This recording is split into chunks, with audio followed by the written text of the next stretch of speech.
Dalam pemeriksaan rutin kehamilan, memang ada perlunya kita memikirkan juga untuk merujuk pada pemeriksaan feto maternal.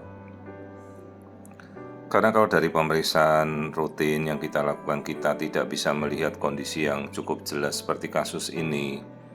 Jangan ragu untuk merujuk pada feto maternal screening. Ini adalah kasus di mana ada kelainan otak pada bayinya, ya. Jadi secara sepintas mungkin tidak akan terlihat, tapi ternyata bayi ini memiliki kelainan bawaan pada bagian otaknya. Jadi bagian tengah otaknya melebar, juga bagian belakang di otaknya melebar. Jadi seperti ini bagian tengahnya yang kita lihat, bagian yang hitam di tengah tadi. Ya, itu terjadi pelebaran atau dilatasi dari otak. Ya, di bagian-bagian otak itu ada namanya, ada juga istilahnya ruangan otak namanya ventricle, ada ventricle 3, ada 2, ada ventricle lateral. Nah, ini bagian tengah otak namanya ventricle 3 ini melebar, juga ada bagian yang namanya corpus callosum tidak terbentuk, ya. Juga bagian belakang itu namanya fossa posterior. Dari bagian otak dia melebar. Jadi ada tampilan yang tidak biasanya dari struktur otak pada janin ini. Nih kita lihat dengan seperti kita melihat MRI atau CT scan dari kepala, tapi ini kan kita melakukan dengan USG, ya. Nah, ini bagian yang hitam di tengah itu, jadi bagian tengah otak itu melebar.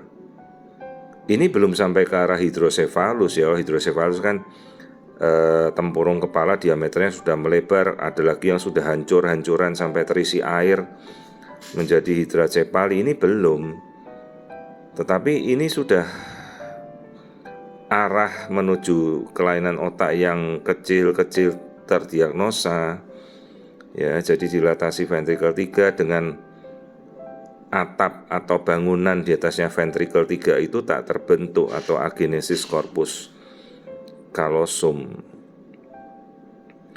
Permasalahannya ini kalau dengan bagian otak-otak yang kecil-kecil seperti ini ada kelainan, efeknya apa yang terjadi pada si janin ini di kemudian hari ini kita belum tahu. Corpus callosum fungsinya kepada pengaturan metabolik tubuh, fungsi motorik, ya.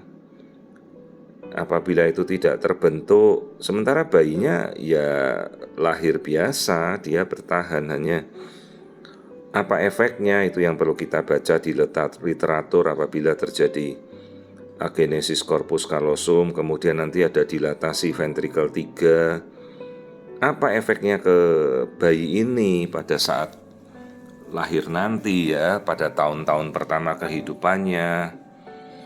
Bagaimana ini fungsi motoriknya, kita nggak tahu, ya.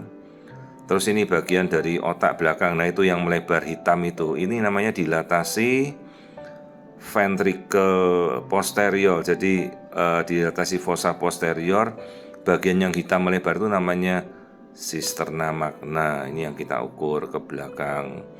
Terus ini tulang, kok bukan tulang, ini cerebellum atau otak kecil, ya. Jadi otak kecilnya itu seolah-olah dia menciut, bagian otak belakangnya melebar, batasnya 1 cm, ini sudah 12 mili. Jadi ini istilahnya megasisterna magna. Ada kondisi kelainan lain namanya Dandy Walker malformation, biasa berkaitan dengan trisomi 18, tapi kadang-kadang ya orang tuanya mau ndak kita anjurkan untuk pemeriksaan genetika gitu, ya. Ini pasien seingat saya bukan dirujuk atau datang sendiri. Kadang-kadang begitu kita jelaskan, ya kalau orang tuanya ingin kita telusuri, tapi kalau tidak kadang-kadang mereka sudah menerima apa adanya, ya bagaimana juga, ya. Jadi ini adalah struktur dari otak, bagian belakangnya melebar, bagian tengahnya melebar. Tapi memang keseluruhan bentuk umum dari jaringan otak masih normal, hanya ya ini kelainan. Dan kelainan-kelainan yang ditemukan minimal itu efeknya ke masa depan si anak kan kita tidak tahu ya. Ibu-ibu kalau mau membaca lebih detail bisa cari apa efek dari agenesis corpus callosum, apa efek dari dilatasi ventricle 3. Nah ini bagian wajah tampak normal, pergerakannya masih dalam kandungan masih aktif ya. Nah ini kan begitu nanti lahir kita mesti konsulkan ke dokter bedah saraf anak ya, dokter anak tumbuh kembang, dokter neurologi bagian saraf anak. Itu mereka secara komprehensif nanti yang akan mengelola bagaimana prognosis bayi ini ke depan ya. Kok dari tampilan wajah tidak ada kelainan. Nah sekarang permasalahannya kenapa kok itu bisa melebar? Berarti kan ada sumbatan cairan otak, cerebrospinal fluidnya ada yang menyumbat, entah di level mana, atau jangan-jangan pernah terpapar suatu infeksi virus ya.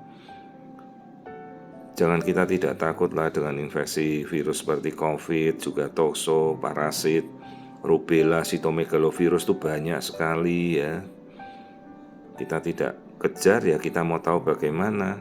Ini tampilan wajahnya normal, jari-jari semuanya juga normal. Masalah ini nanti gangguan motorik, fungsi gerak, fungsi kecerdasan, kita belum tahu ya ke depannya. Ya ini yang kondisi, ini lensa matanya semuanya baik, hidung juga semua normal. Ya gerakan motoriknya saya tidak melihat ada suatu kendala saat ini ya. Karena ini kan suatu proses yang nanti progresif di masa setelah lahir. Ingat jaringan otak itu kan tidak bisa kembali lagi begitu sudah ada yang terkondisi rusak ya. Ya mungkin progresivitasnya dia berhenti, tapi jaringan yang sudah rusak itu kan tidak bisa kita pulihkan. Ya banyak sekali kasus-kasus di mana agenesis corpus callosum, dilatasi sistem magnetodendi Walker malformation ini berakhir dengan gangguan metabolisme, pengaturan irama jantung si bayi nggak bagus, fungsi pernafasan nggak bagus, fungsi motorik tidak bagus ya. Itu yang kita belum tahu. Kalau secara umum tampilan bayi normal. Jadi kalau misalnya tidak sampai dirujuk atau si ibunya kebetulan tidak datang sendiri untuk melakukan pemeriksaan, dari mana dia bisa tahu? Selama ini dikatakan normal, ternyata begitu kita periksa, loh kok bagian otaknya ada sesuatu masalah. Kalau jantung normal, ya ini tampilan 4 ruang jantungnya, tidak ada kelainan pada jantung.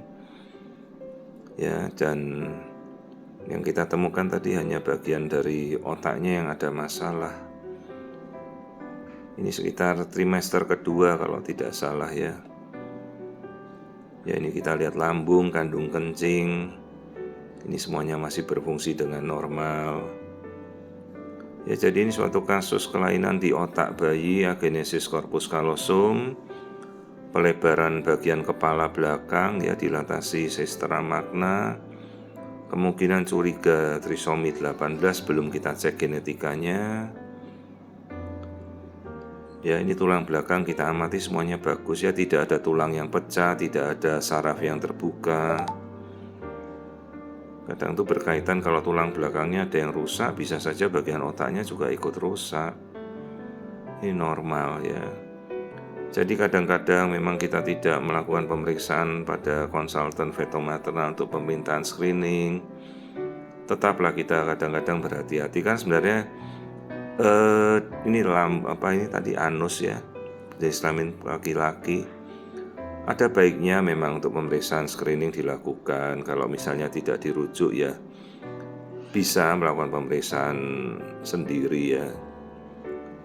Karena memang kalau di luar negeri pemeriksaan fetomaternal itu kan sebenarnya memang diwajibkan pada trimester pertama, 2, 3, dan itu memang sudah ada sejak dulu ya. Jadi kadang-kadang kita tidak tahu ternyata kondisi bayi ternyata ditemukan kelainan di otak bayi. Ini jari-jarinya semuanya normal.